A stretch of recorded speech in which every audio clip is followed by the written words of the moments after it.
day everyone, I'm Vmware from BSIT4B. Today we're gonna do a tutorial of installation of Vmware. First, open Google Chrome or any search engines.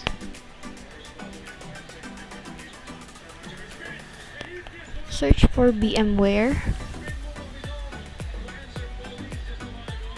Lalabas yung Vmware, tapos choose Workstation Pro.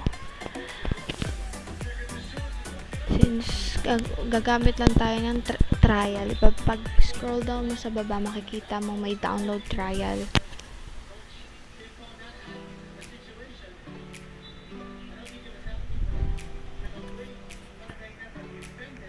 And then pag scroll down mo ulit pababa, makikita mo doon yung choices kung for Windows or for Linux. Since we're using Windows, for Windows yung gagamitin natin.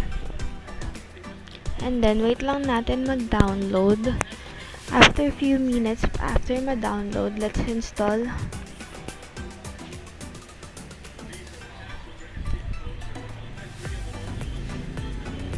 Hintayin lang natin siya mag-load.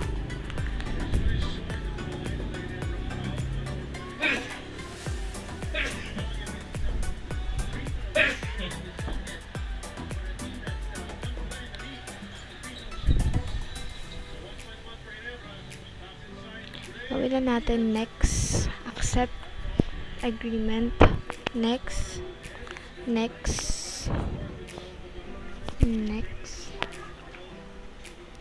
and then install. Tayo lang natin siya mag-loading.